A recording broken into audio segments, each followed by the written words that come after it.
तुम माटी की माता जी बिठाते हो, सच्ची की माता जी क्यों नहीं बिठाते?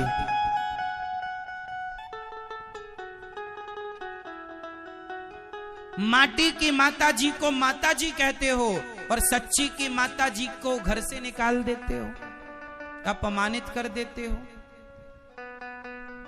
तो दुर्गा प्रसन्न हो जाएंगी ऐसे में? अरे तुम्हारी मां ही तो दुर्गा है, वही है 9 देवियों के रूप में।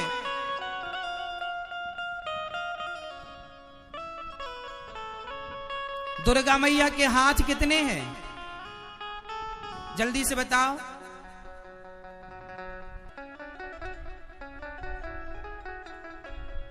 कितने हाथ? 8। कितने हाथ हैं? 8। बताओ 8 क्यों है? 10 क्यों नहीं है? 8 हाथ क्यों हैं दुर्गा मैया के? बोलो। क्योंकि स्त्री के स्वरूप कितने होते हैं? स्त्री के कितने स्वरूप होते हैं? कितने? 4। स्त्री के 4 स्वरूप होते हैं, इसलिए दुर्गा मैया के 8 हाथ। 4 खड़े होंगे तो 8 ही हाथ होंगे। स्त्री 4 रूपों में जानी जाती है। पहला मां के रूप में, दूसरा पत्नी के रूप में, तीसरा बहन के रूप में और चौथी बेटी के रूप में। 5वां कोई रूप हो तो बताओ। फिर वो दादी और नानी अलग विषय हो गया। बाकी स्त्री के 4 स्वरूप हैं।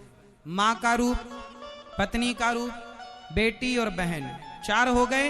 तो दुर्गा मैया के 8 हाथ इसलिए हैं कि दुर्गा मैया कहती हैं कि एक स्त्री अपने आप में वो अष्टभुजाधारी है, क्योंकि एक स्त्री ही 4 नामों से, 4 रूपों से जानी जाती है। यहां जितनी स्त्रियां बैठी हैं, प्रत्येक स्त्री के 4 रूप हैं। अभी गिना देता हूं। आप अपने बाप के लिए बेटी हो, हाँ या ना? आप अपने पति के लिए पत्नी हो, आप अपने बेटे के लिए मां हो और अपने भाई के लिए बहन हो। तो आप एक हो, पर 4 हो या नहीं? बोलो हाँ। तो आपके 4 रूप हैं, तो 4 दूनी 8 हाथ हो गए कि नहीं? तो हर स्त्री अष्टभुजाधारी होती है, मतलब एक समय में 4 अभिनय पूरा करती है स्त्री। 4 लोगों को प्रसन्न करती है स्त्री। वो स्त्री 8 हाथ, मतलब ये हुआ कि एक समय पर वो 4 लोगों की सुनती है। ससुर बुलाए तो ससुर की तरफ चश्मा, कहाँ बहू चश्मा, चाय पति चाय मंगा रहा, ससुर चश्मा मंगा रहा, सास गर्म पानी मंगा रही है, बेटा टिफिन मंगा रहा है। तो एक समय पर एक साथ वो 4 को संतुष्ट करती है और अपनी सेवा से सबको प्रसन्न करती है। 8 हाथ वाली आपकी स्त्री है, आपकी माँ है, आपकी बहन और आपकी बेटी है। और यही असली दुर्गा है। तुम माटी की जो बनाते हो वो कितनी असली कितनी क्या मैं नहीं जानता, पर मैं तो ये मानता हूं कि जो आपकी माँ है, आपकी पत्नी है, वही दुर्गा है।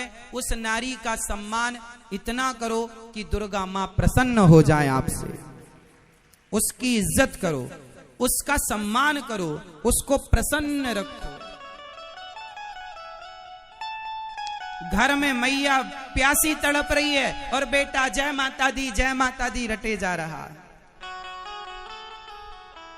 मां भूखी मर रही है और सास भूखी मर रही और बहू वैष्णव देवी की यात्रा में गई है,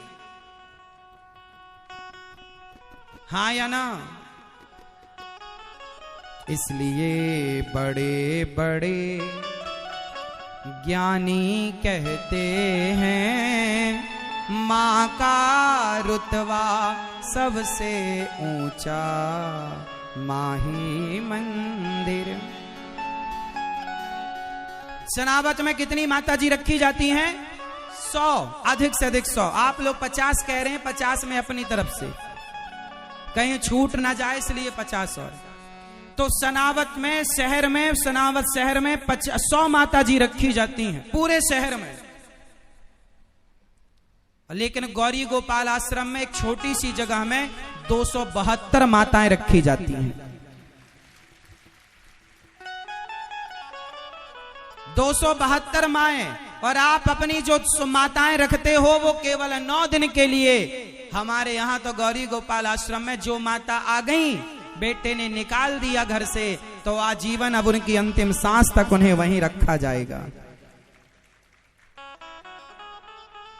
बताइए किनकी सेवा बड़ी है? आपकी सेवा बड़ी है या गौरी गोपाल आश्रम में जो माताएं हैं वो सेवा बड़ी है? बताओ।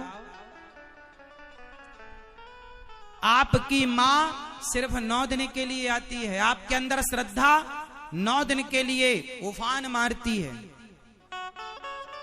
श्रद्धा 9 दिन के लिए ना हो साहब, श्रद्धा ऐसी रखो कि सदा उसका निर्वहन हो सके। और मां की सेवा करना है तो करो, दुर्गा जी बिठाओ, मना ही नहीं है। लेकिन गौरी गोपाल आश्रम में जो माएं हैं वो आपकी, हमारी, हम सबकी माएं हैं। उनकी सेवा करने की जिम्मेदारी हम सबकी है। उनके अपनों ने सताया, उनके अपनों ने भले छोड़ दिया हो, पर आपकी हमारी इंसानियत तो अभी जिंदा है। उनके बच्चों की इंसानियत मर गई तो मर गई, हमारी और आपकी इंसानियत तो जिंदा है। तो हम अपनी इंसानियत का परिचय दें। जिनको अपनों ने सताया, ठुकराया, बेटी पोता पोती का विवाह हो जाता है और बेटा अपनी दादी को, दादी गौरी गोपाल आश्रम में, वृद्धाश्रम में है, फोन तक नहीं लगाता बेटा कि माँ तुम्हारी पोती का, तुम्हारे पोते का विवाह। अच्छा बताओ, पोते के विवाह में दादी खुश होती है कि नहीं? होती है ना? बुढ़ापे में भी नाच लेती है। क्या उस दादी का मन नाचने का, झूमने का ना करता होगा? जिसकी दादी गौरी गोपाल वृद्धाश्रम में रहे। एक माँ रोने लगी मेरे सामने, क्या हुआ माँ? आज मेरे पोते का विवाह है। पड़ोसियों से खबर लगी है कि पोते का विवाह। बेटे ने फोन लगाकर ये तक नहीं कहा कि माँ आ जाओ। शादी विवाह में तो आदमी दुश्मनों को भी बुला लेता है कि भाई बेटी को आशीर्वाद दे दो, लेकिन दादी को, खुद की सगी माँ को बेटे ने नहीं बुलाया अपने बेटी के विवाह या बेटे के विवाह में। मुझे इस दुनिया में लाया, मुझे बोलना चलना सिखाया। ओ माते पिता तुम्हें वंदन, मैंने किस्मत से तुम्हें पाया। पूजा है तुझको, पूजेंगे हरदम, माँ के ही अर्पण है ये मेरा जीवन। मेरी माँ एक मंदिर है और ममता पूजा है। एक वो ही भगवन है और कोई ना दूजा है। ये मेरी कहानी है, प्यारी जिंदगानी है। आज हूँ मैं जो कुछ भी, मेहरबानी तेरी है। तेरे जीवन में खुशियाँ तमाम आएंगी, तेरे जीवन में खुशियाँ तमाम आएंगी। ले ले माँ की दुआएं, तेरे काम आएंगी। माही मंदिर, माही पूजा, ओ माँ से बढ़कर कोई ना दूजा। माही मंदिर, माँ के पुण्य से जगत बना है, ईश्वर को भी माँ ने जना है। माँ ममता का एक कलश है, जीवन ज्योत है, अमृत रस है। क्या ये धरती, क्या ये अंबर, क्या ये धरती ओ माँ की तुलना हो नहीं सकती। युग आते हैं, युग जाते हैं, ओ माँ की गाथा दोहराते हैं। बड़े बड़े ज्ञानी कहते हैं, ओ माँ का रुतबा सबसे ऊंचा माही मंदिर। माँ क्या है? माँ कौन है? माँ ही मंदिर है और माँ ही पूजा है। इसलिए पूजा किसकी करेंगे? काश हमारे देश का बेटा अपनी माँ को दुर्गा मानकर उनकी पूजा करता तो वृद्धाश्रम बनाने की जरूरत ना पड़ती।